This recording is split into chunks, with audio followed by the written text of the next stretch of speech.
Welcome to my YouTube channel, guys. Reasons why I love eggs. Ang egg ay pwedeng prito, boiled, pwede ding grilled. Ang itlog ay may egg white and then egg yolk, the color yellow. Meron din itong hard shell. Yung egg ay makatutulong ito to keep your cells healthy, help your good cholesterol, can lower your odds of stroke, help with portion control, mapabuti yung mata, maging malusog.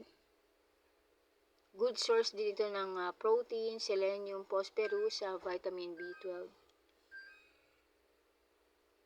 Thanks for watching my video. Kindly like and subscribe. Gracias.